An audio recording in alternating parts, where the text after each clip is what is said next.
I'm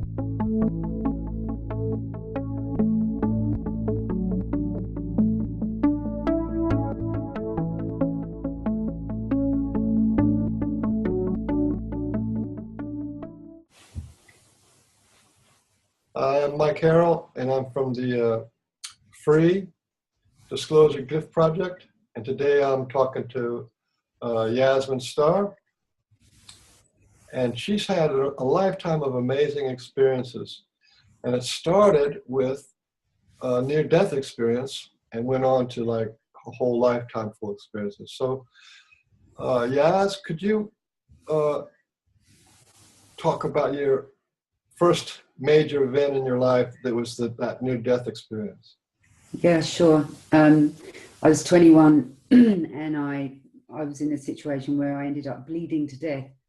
And in the morning, well, almost bleeding to death, should I say. And then I was in a hospital, and the nurses were taking me to be checked out but they didn't realize anyway. They didn't realize I bled to death almost, and asked me to get up and follow them up a few stairs.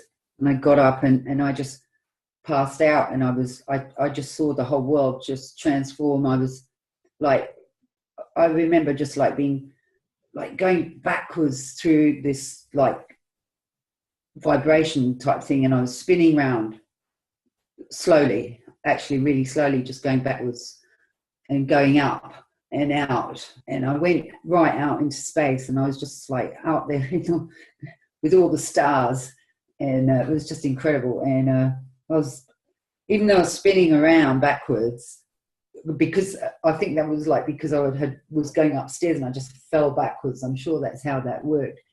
I reckon if I'd have gone forwards, I would have been spinning forwards. But anyway, and but there was no sense of disorientation whatsoever. I was just in this turning backwards thing, and it was fine. And I kind of was marveling at that, because I would have hated that kind of experience whilst in the body.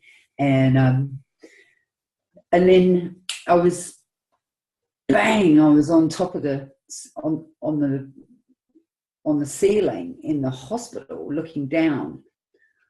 That just was like an instant scene change, and I was just looking down on my body with these two nurses, and one was crying and going, "Oh, she's too young to die. What are we going to do?" And they were panicking, and the other lady was saying, "Just pull yourself together, it'll be all right, do this, do that." And I was just not interested. I did not want to come back to my body. I just saw the whole thing like as such a joke, really. It was just like, what the hell? Why is everybody doing this rubbish? It didn't make any sense. This is not the truth. This is just a joke. This is just a part-time, like, acting job, and the body is just nothing to do with who I am, and I'm just not. I had no connection to the world at all. And at that time, I actually had a 1-year-old son, and even realizing that there was just, he was going to live his life anyway, whether I was there or not there. You know, nothing was pulling me back. That's not to say I don't adore and love my son to bits. He's 40. He's great. But and I just went. I was trying to get away from this whole situation, and I saw that a window was open, and I started to try and move towards it, because I realized I was out of my body, but I wasn't really, I had no idea what condition I was in. And I saw a window open, and then I kind of, as I looked at it, I went, "Oh, great, the window's open." And it was like, bang, and then I was out. I was completely somewhere else. I was in this golden light. This golden light. The thing about this golden light is just, it's just everywhere. It's just, it's alive. It's living. It's a living light. It's not dead. It's not just like someone puts a golden light on. It is literally living, breathing, vibrating. It penetrates everything. It's in everything. And within this golden light, there's just like this all wisdom, all knowledge, all knowing, all understanding, the answer to everything that you ever wondered, and all creation just comes from this golden light. And I was part of that, and I had the awareness that I had always been part of that, but I remember thinking, how come we just don't know this when we're in our body? What's going on? Why don't we have this full awareness that we are this beautiful, beautiful truth? Something's not right about that, and that really bothered me. It was like really, and still bothers me tremendously that's going on. But and I was like, oh, if only they all knew, if only they just, how come they don't? I was so like concerned for human beings and animals. And oh my God. So the overall feeling is complete, pure joy, compassion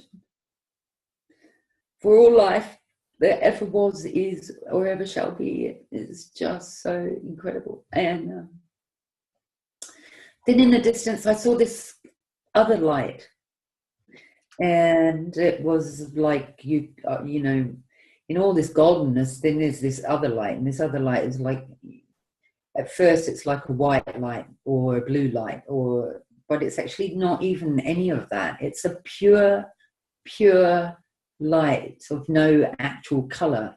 It's just light. As if light, I've thought about this a lot in relation to light speed and things like that. But this is actually not, I don't even think it's light. I think it's something that moves a lot faster than light. And but I had this great big desire to move towards it, or to get to it. Like, it was so incredibly desirable, like the greatest desire that you could ever have for anything. And I put my arms out and thought, am I flying or swimming, or what am I doing?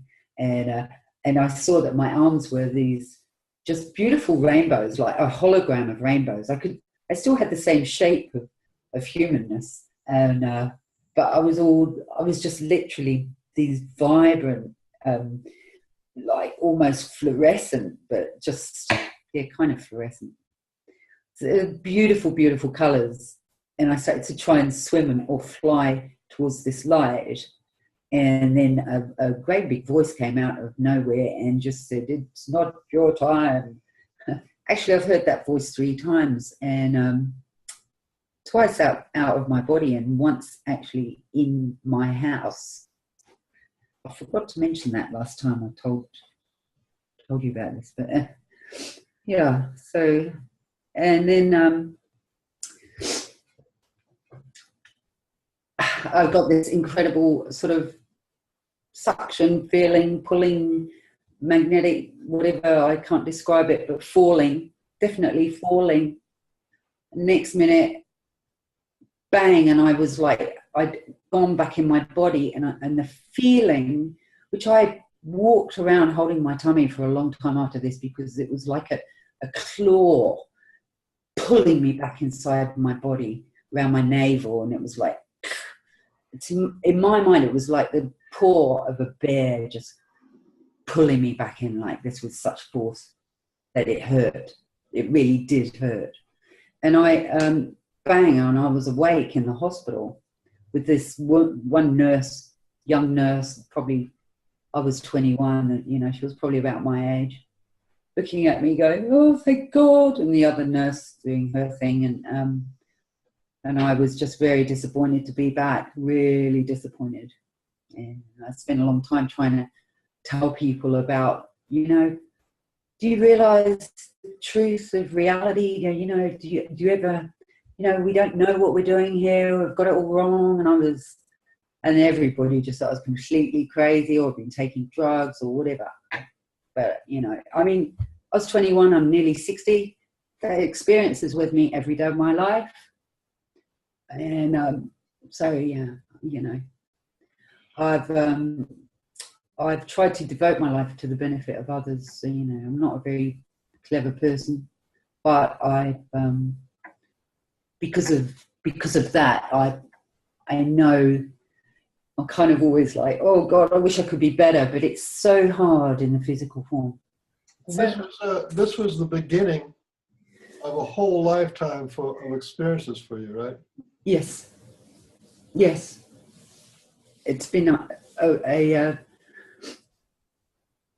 tsunami, really, of experience. Okay, as that was a pretty profound and moving experience that you had, and a lot of people who have ET and ongoing psychic contact with interdimensional beings and non-human intelligence also have had near-death experience. Could you talk about your next major event where you was it, you said 1992? Is that when it was? Yeah, 93. Yeah, well, in those years, I don't know what year is when I'm 21, but I was 21, and so 93, I don't know, I'm 30 something. So in that 10 years, I'd had a lot of other stuff going on. But I'm not going to tell you about that.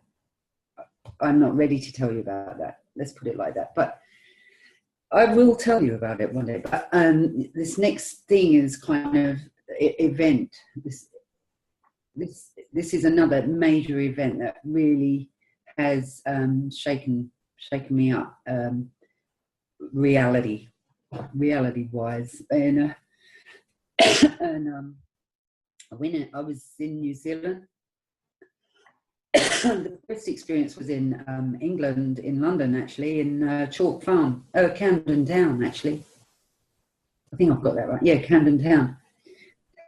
First experience, but in London, and then I emigrated to Australia and ended up living in New Zealand. And this happened in New Zealand in '93.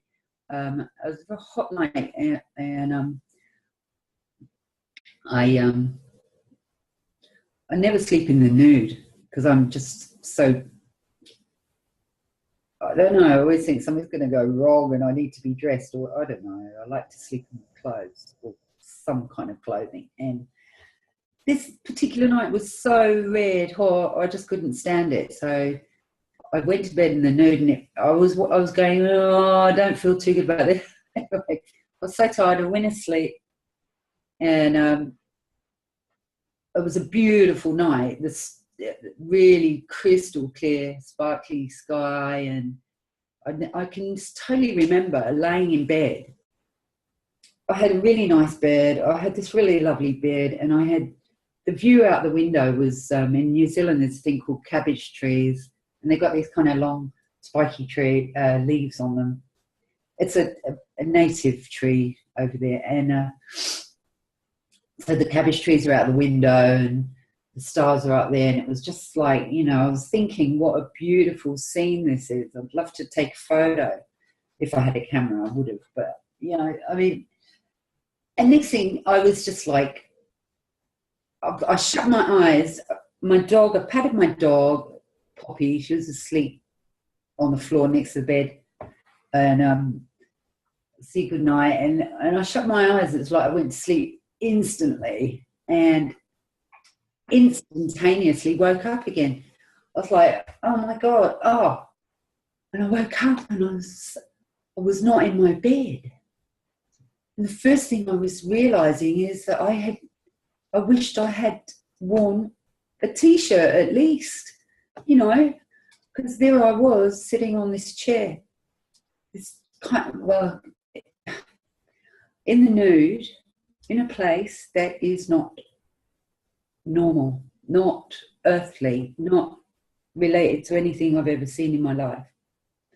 And I'm sitting on this chair. There's something about this whole thing, like sitting naked on this chair. It was just like a very boring chair. It was just like, but it had arms. I had my arms resting on the arms of the chair, with my hands kind of hanging down. They were kind of in front of me, quite forwards in front of me.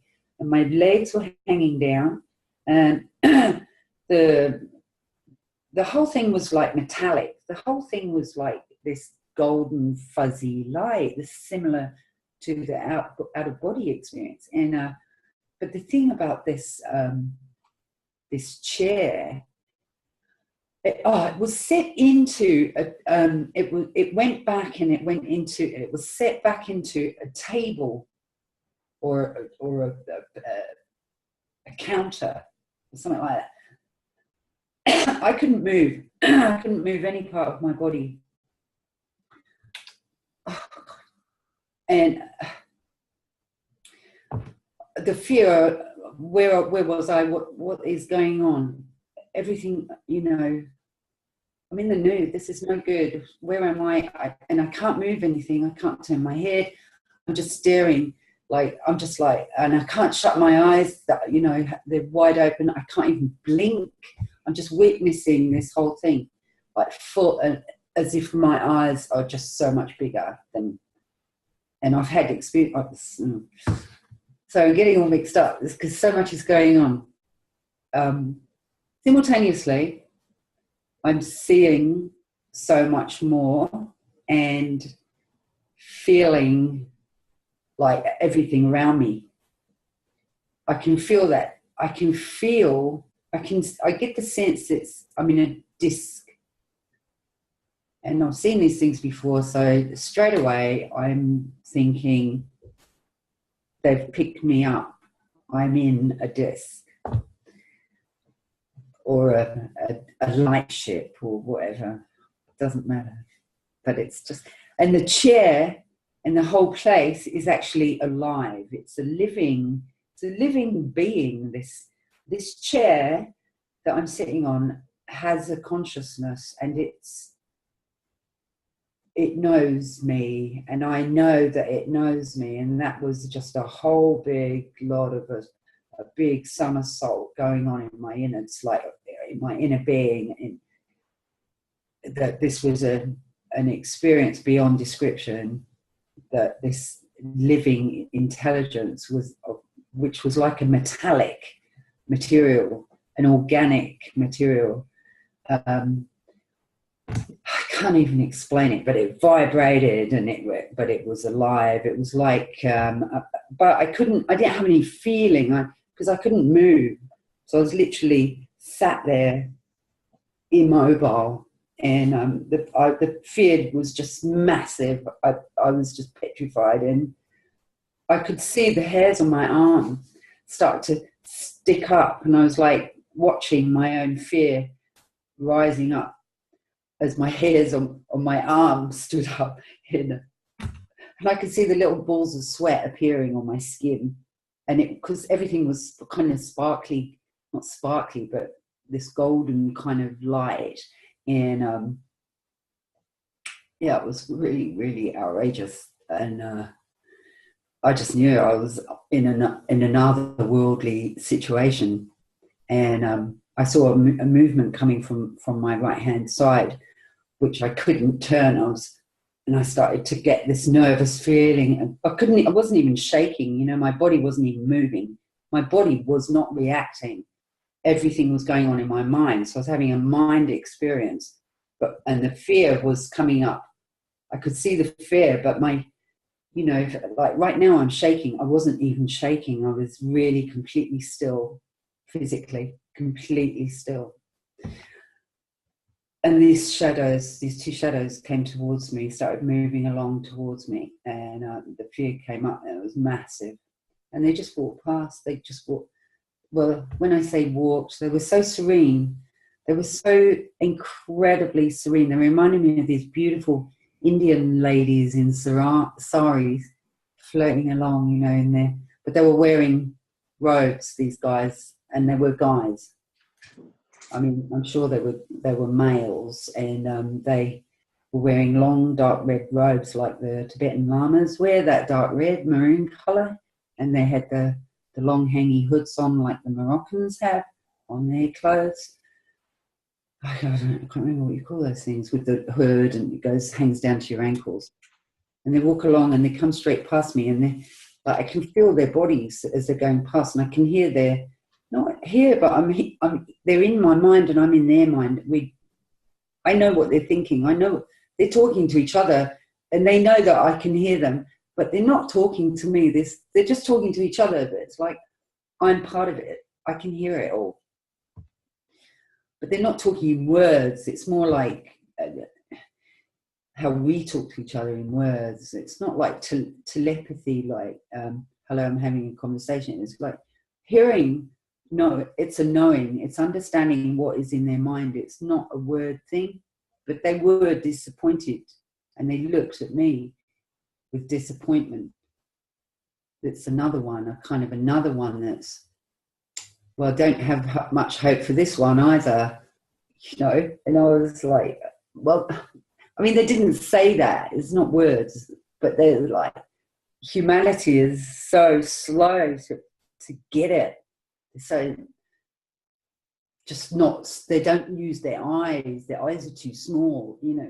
It's all this stuff. It's this lack of awareness that I had and still have, obviously. But and they went over and they started just like very serenely with that, and they had long, really wiry. They were beige. Their skin was like a beigey color, and like I could see all the wrinkles, like really like wrinkly, and they would seem to be like ancient old people, and they had the big black eyes, you know. Oh. And they started very serenely, kind of just pushing these buttons on these panels, and I could see it all, and they're all these metallic, of this same material. The whole place was made of this same material, the chair, the walls, the floor, everything. And they pushed these buttons, and I could see the symbols on the buttons as well. They were like hieroglyphics, but they weren't hieroglyphics, because after this experience I started looking at all this hieroglyphic stuff, and I've never seen anything like these symbols anywhere, except for that symbol for pi, which kind of goes like that. It was like that, so it's like that. Maybe it's I don't know where that comes from. Greek, ancient Greek, not word Greek as we say. But oh God, what am I saying? So, and they're pushing these buttons very serenely, and I was looking straight ahead, and they're here, and I could only just get my eyes to go there, like that far. I could clearly see what they were doing. So this was kind of a mind-boggling experience of like spatial awareness, and which I was already aware that was, I'd had meditation experiences of that very same by this stage. So I mean, it was just incredible, and all these coloured lights were coming on, and they were really doing something important, but I really cannot. I do not know. I don't remember. It's just not in my consciousness. But so while I was focused on that, because I had this, I was so terrified as well that they were going to come and do something to me, you know, because like I was sitting there in the nude, and I was like, oh, and I just, you know, totally disabled basically. And then I saw, just while I was starting to really panic about the whole situation, then I saw this other shadow coming from my right, and it got closer and closer, and it was just one being, and she came straight up to me, and these two were very male, and this one was very, very feminine, motherly.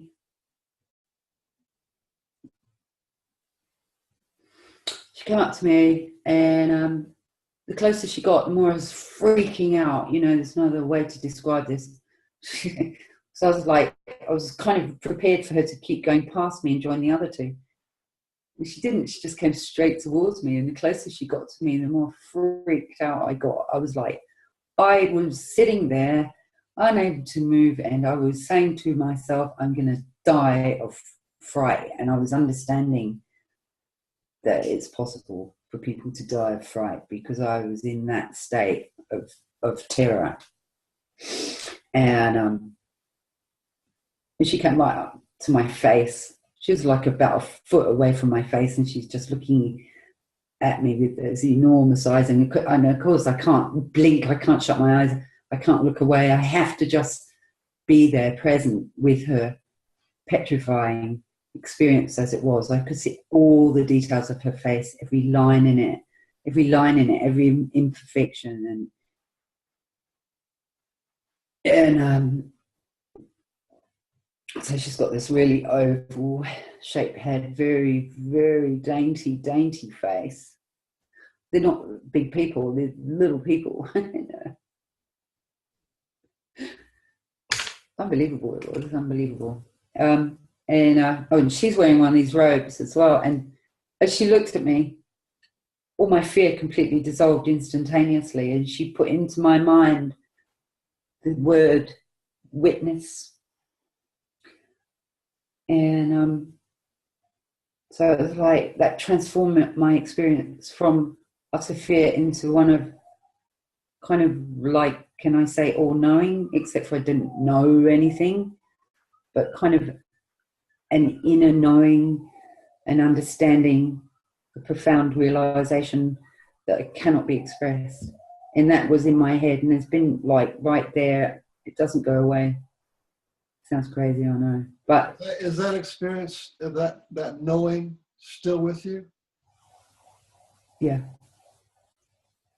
And it's sometimes so strong that I don't want to know. Because the isolation of all of this stuff is crazy. It's really hard to bear, isn't it? I know my stuff has been, and I've never found anybody to discuss any of it with. And I did tell Tibetan lamas, one lama, and he said he's very so casual about it. Oh yes, of course, we've known about all these beings for years. It's no big deal. Whereas it's been a very big deal for me. But it is hard. It is hard not having anybody to tell sort of the full scope. Yeah. Of what's happened to you. I mean, there's just not a whole lot of acceptance out there. You haven't. I think you told me quite a bit of your story before, but how many other people have you told in your whole life the whole story? Hardly any. Yeah, I think there's many people just like you. I think so too. And I have tried to write to various people who seem to be studying all this stuff, but they never reply. I just think I've been blocked all the way. Mm-hmm. Not only with that, but with many, many things. There's some kind of blocking technology going on. There is a timing thing too. Mm. In my life, I felt that. So was that the end of that experience, or did it go on? Oh yeah, well, then so it went on, and so she's looking at me, and she put this thought, witness, into my mind, and it was just like in there, and I was experiencing being a witness. And then and she just, as she looked into me, I got this incredible experience of pure love, of great compassion, of divine bliss, of, like, the way I described it immediately afterwards was like being held by millions of mothers who just love you so much to the core, not only for this life but for all your lives, this past, present and future, like the whole boundless, massive, endless loving kindness that just filled me up.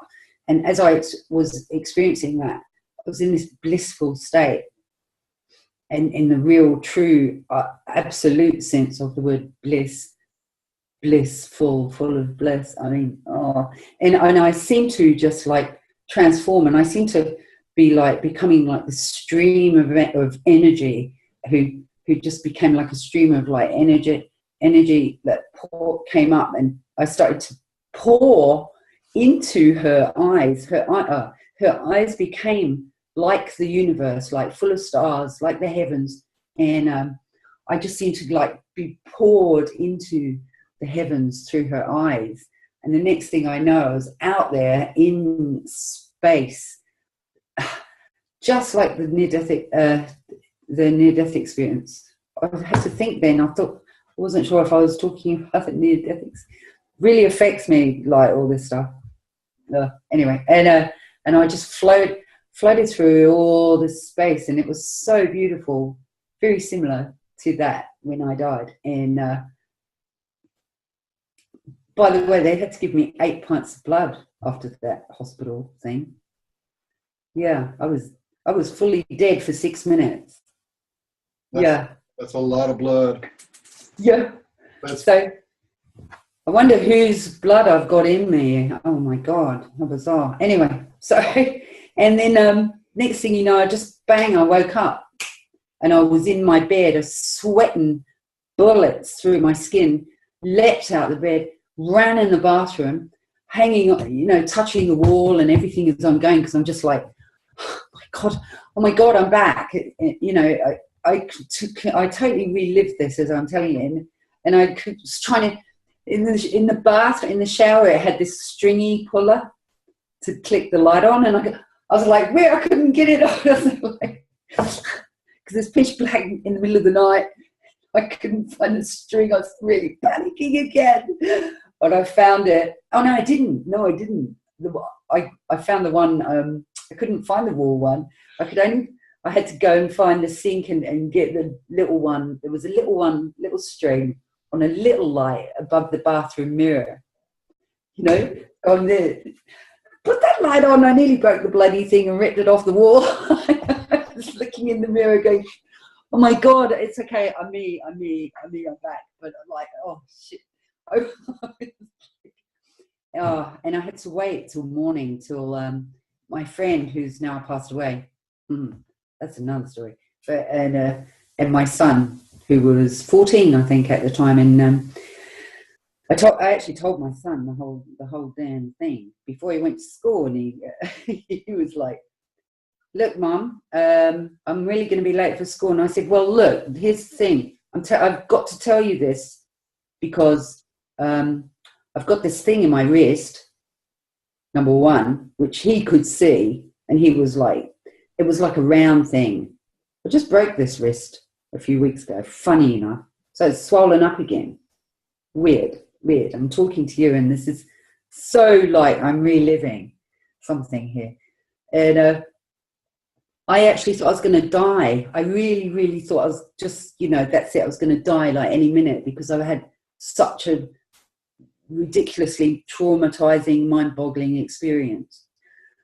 Another really funny, he went to school, and then my friend woke up, who's a very sick person, and we lived together actually for 20 years in the end, and he woke up and he was just not able to cope with my stories because he was like, oh no, not another one, Yaz, I can't handle it, don't tell me, I've got too much to deal with, just, so I had no one to talk to about it.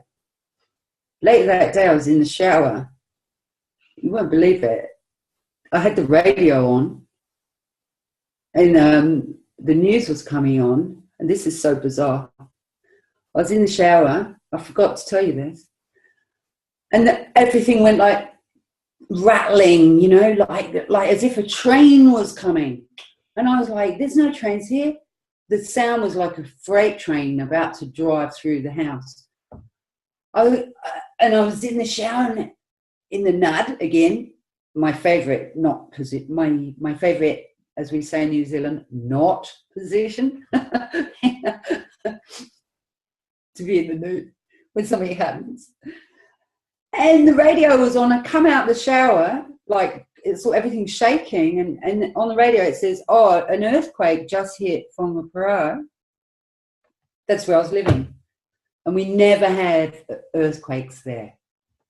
We never have earthquakes there. And one hit while I was in the shower. So it was a weird thing on that day. Holy cow. So that was just another... There's a lot of weird stuff. We're so alone with it all. Well, that was a pretty amazing experience. I mean, I was thinking about this just a minute ago, that the word ground shaking, you had this powerful experience and an earthquake. So that was pretty, that was my little joke. So what, after that, like you said, something happened just a couple of weeks after that, and then your whole life. But I mean, what was the next thing? Yeah. Well, the next thing was, oh, by the way, I just wanted, like, as an aside, to say that whenever something starts, unusual starts occurring, I beeline for the kettle and make a cup of tea. It's just how I've been doing this all my life. Since I was little, I mean, at 7, I was doing this, making a cup of tea. I've been doing it my whole life. So I woke up in the middle of the night and don't know the time. I've never been able to wear a watch, or I hate clocks. I've never had clocks lying around ticking, and so I never. This was a couple of weeks later after on the craft on the ship. Yeah. And so my mind was full of that experience and nowhere to go with it. And at the time, actually, I had a job. I was teaching English as a second language to these Japanese students, and they're very, very spiritual, those people. It was so beautiful. So that was a real pleasure in my life. Just these young, beautiful, morning sensei, they used to say to me, and I used to laugh, I'm the great sensei who knows nothing. So there were just this joy in my life at that time that helped me to be okay in myself, although I never spoke to them a word of what was going on with me. But so a couple of weeks later, I woke up in the night, and I got up. I was like, everything's gone really weird. Okay, cup of tea, something, it's a sense. It's a sense. It's a 6th or 7th or 8th sense. I don't know. It's a knowing. And I go and I make a cup of tea, and it's hot. It's hot. Most people don't want tea when it's hot, but I do. I love hot tea when it's hot. My mum said it cools you down or something. Anyway. And I made a cup of tea. I went out, opened the ranch slider, which is like a New Zealand thing, a glass door, that you pull sideways. We call them ranch sliders. And went out onto the veranda, and I was standing out there looking at there was a breeze going, all the cabbage trees. I was living in a tiny little house on a 2-acre block, and I told you how I ended up going there. That's quite a neat little. So I was meant to come to this house. I just know it, and I'm out there and I'm looking at the cabbage trees rustling, watching them, and the moon's up. It's a bright night, and I'm like, I look up, and I've got my tea, and the spaceship craft star flying being living space, because it is alive. That was a really big deal for me, that it was alive. It was not only those beings, but that whole craft is actually a living being in its own right. And I was looking at the details of the bottom of it, and it was directly above the house. So I wasn't seeing the entire bottom of it, but I was seeing this part of it was concealed by the roof of the house. But a whole big load of it, like half of it, was sticking out above me. And all these lights started to flash on, phase in. They're not flashing; they're phasing in and out. And the colours, all the colours of the rainbow, all just affecting everything, coming down over me. And these colours were just so beautiful, and they were like the same colours when I saw my arm when I was swimming in the golden light. They were that kind of hologram, vivid,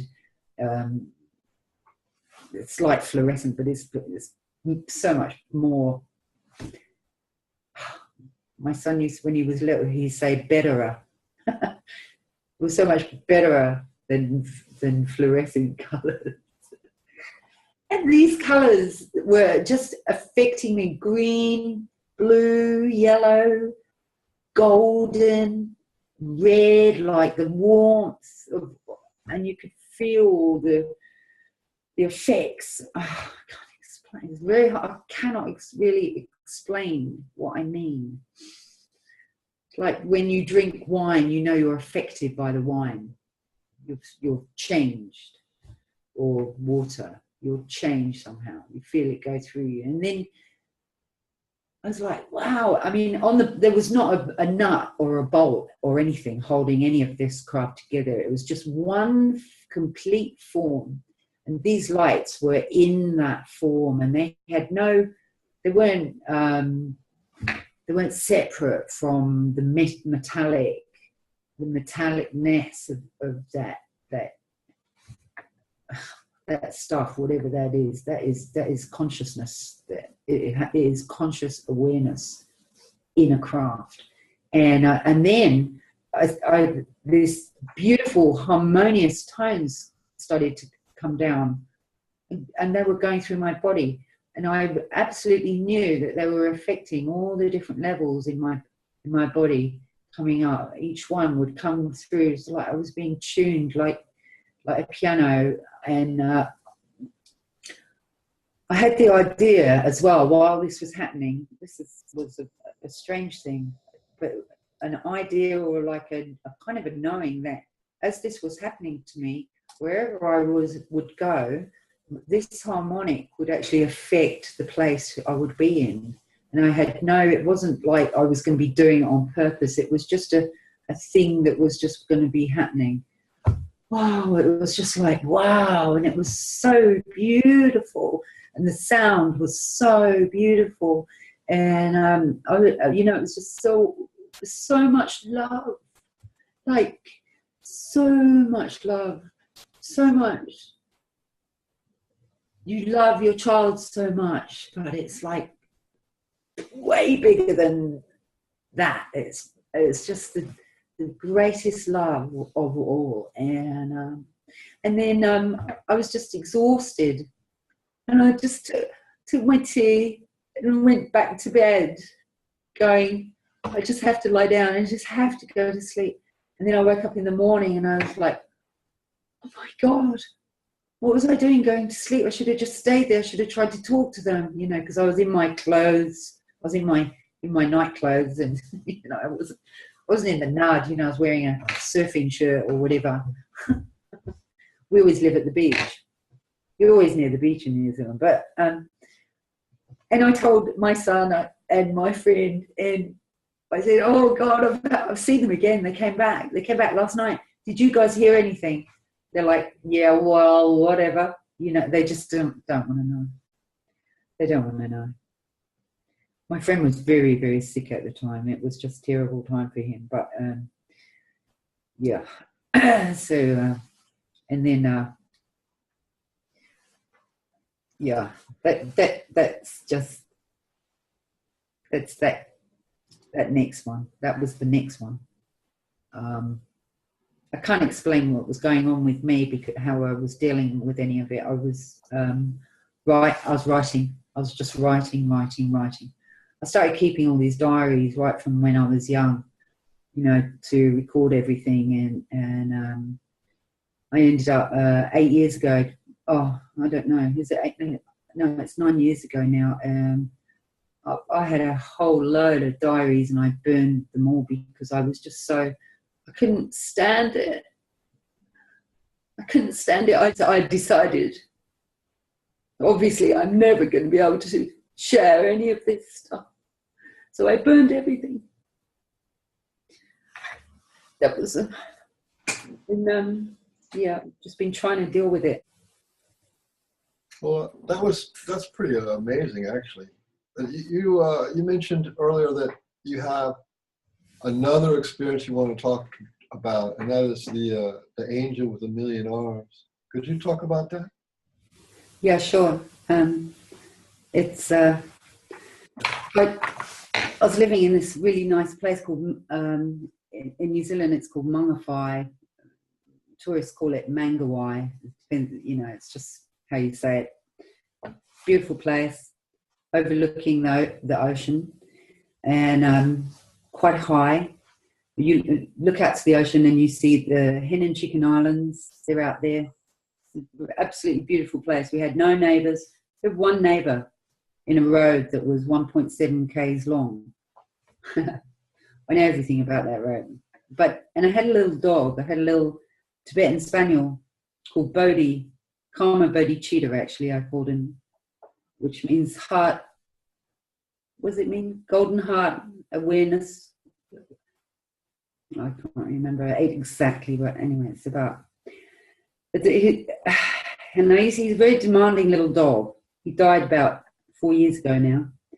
He lived to quite an old age, but he was very demanding. Like, you have to take me for a walk now, Mummy. Come on. So off we go. It's about 2 o'clock in the afternoon on a weekend, and we go out the house and we walk up, and we're standing on the top of the road, just a dirt road actually, and the dog cocks his leg, and then while he's doing his wheeze, he starts looking up in the sky, which was such a funny little, you know, look. Oh, it was just a funny dog thing. What's he doing? Why is he doing that? He looked like a little ballerina. So I look up, and he's like frantically wagging his tail. I mean, when there's no one there, we never see anybody up there. And in the sky, which was a blue sky, but right above us in the sky was this form of an angelic being, classic, big white wings. I couldn't see like an actual face. I couldn't see actual details, but I was totally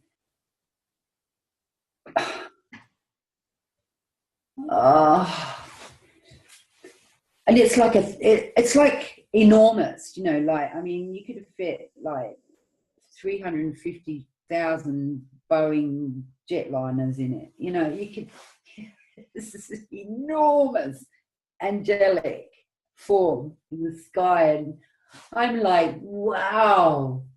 And then the voice says, oh no, I've missed out. Sorry, I've missed out because actually, look, my friend was very sick. Where I was looking after him. He's having seizures. He just had a really major event, seizure, grand mal, they call it, and like for more than half an hour. And I was holding him and trying to stop him biting his tongue off, and you know, and he pissed his pants, and you know, he was in a right state, and I was looking after this guy for many years, and he's a very sick person. But this day, before we went out for the walk, me and the dog, you know, I just had all that, trying to deal with that situation and clean him up and get him into bed and comfy, and he was asleep. And then I said, come on, the dog wanted to go out, so that's why we went out. When I got outside, that's what happened, right? Yeah. And so I was just crying my eyes out. I'm so childish. I'm sorry about that, but I was really so stressed out with the way things were, and I didn't have anyone to help me. And so I was like, I don't know what I'm going to do. I don't know how to cope with all this stuff all the time. I'd rung up all these people, you know, caregiving places, and they're like, oh, well, you live in the middle of nowhere. If you lived in Auckland, we could help you, but, you know, we can't do anything up there. And I didn't have any friends at this stage. I was, like, really isolated with this person. I had I used to work as an extra in movies, but then I couldn't do that either. It's too far away. I was trying to do all sorts of things. I ended up doing home care and all this sort of stuff for Maori families, would you believe, who live up there in the sticks. So I was like basically a very low paid cleaner for other people, and I had all this stuff going on. Anyway, so I was out on the road with the little dog, and I was crying, and I was like thinking, I don't know how to be strong enough anymore, because this was just years of this stuff all the time. And then the dog did the wee and cocked his leg, and I was sort of laughing. He was like a little ballerina, you know. And then he's looking up, and then I look up and I see this, and it is to me, no, I don't care what anyone says, it was an angel. It really was an angel. And he spoke to me, she, the being, spoke to me in a French, had a French accent. I mean, what I did couldn't make any sense of this. Had a French accent.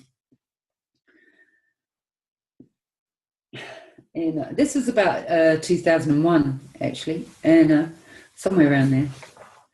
And she said, just remain calm and keep walking.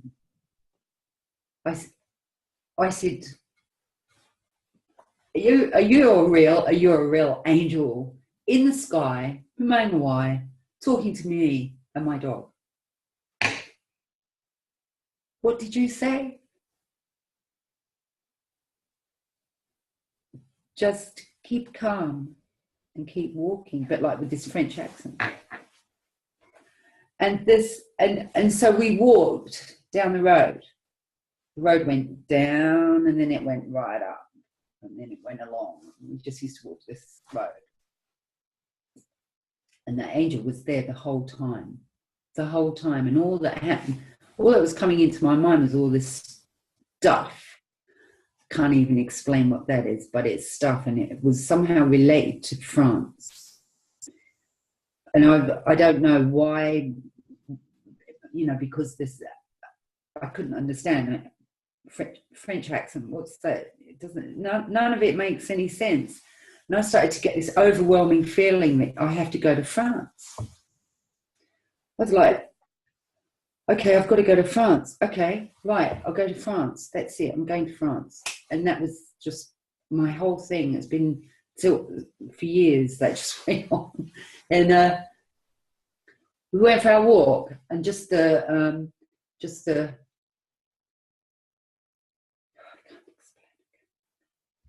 knowing isn't like words. The knowing is like just a kind of a state of consciousness. It's really knowing, like everything that you this makes for me, everything that I worry about and concerned about, everything that's going on in my life. I've got no money and I can't support myself, and I've got this really difficult experience with these people and all that stuff. There's this knowing that all that is just only one very, very small little groove in a very big record. That it's just, it was an amazing experience. And to walk up and down a road, I mean, we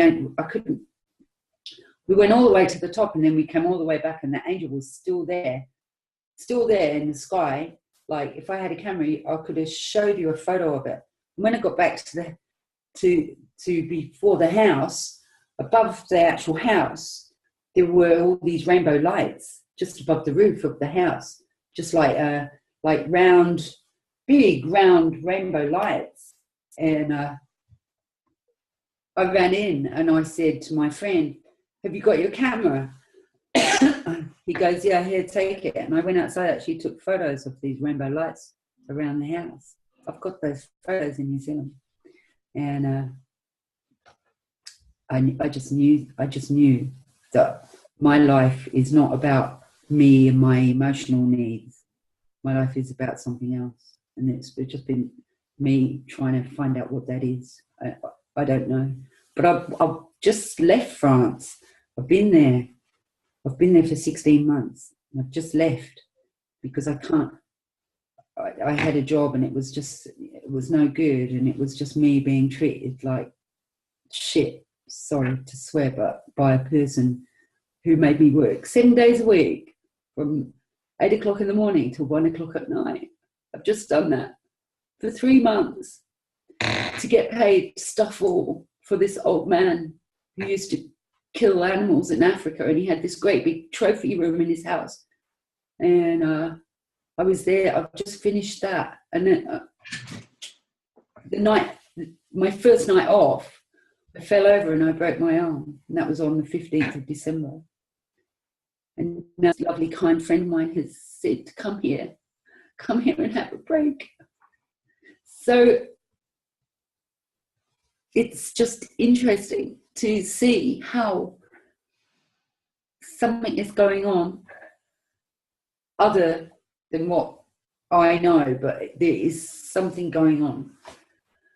I got a message that it was my time, and that's why I'm talking to you. So that's kind of amazing. I mean, I've never quite heard that, over an angel filled up horizon to horizon. Well, what a great story. Is there anything else you want to kind of end or conclude this little interview with? It's not easy to be able to, I don't know. I can't think of anything. I just know that we're all here at an incredibly degenerate on the one hand, but potentially incredible on the other hand. It's time in the history of material world. I agree. Let's leave it at that then. It is an incredible time. Darkest of dark and the lightest of light coming together. Yeah. Thank you so much. Thank you so much. I really, really, I just think this is meant to be. Thank you.